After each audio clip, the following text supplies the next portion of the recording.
Are you welcoming a new child or a new grandchild to your family?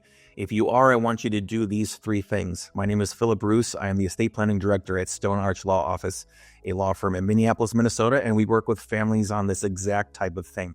The first thing I want you to do is I want you to check your will and trust documents if you have them already. If you don't have them, talk to someone about getting them created. But if you have them already, you want to make sure that these documents are giving assets where they're supposed to go. Is the new child or grandchild included in this document?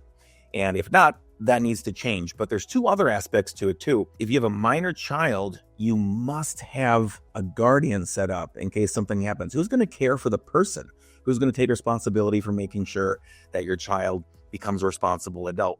And that has to be done in a will. You can't designate that elsewhere. It's not an informal agreement.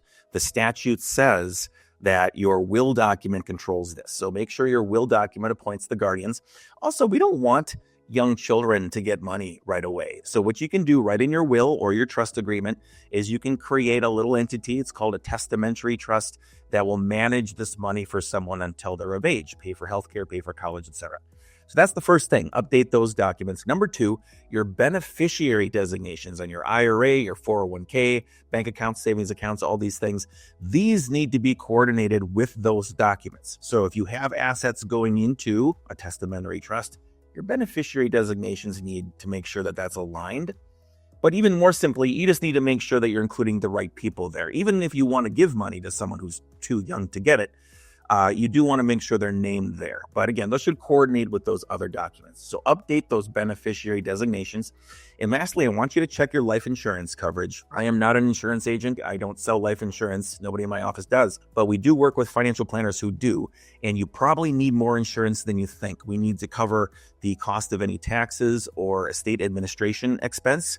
But we also need to make sure that we're caring, of course, for the people that need to be cared for. So if you have young children that need to get through school, we need to make sure that there's assets there. Likewise, if you have grandchildren and you're trying to make sure that there's enough money for someone, that can be a very useful tool. We do only this in our office. If you are a Minnesota family and you'd like to book a call, please do so at stonearchlaw.com, or you can call our office directly at 612-444-5555.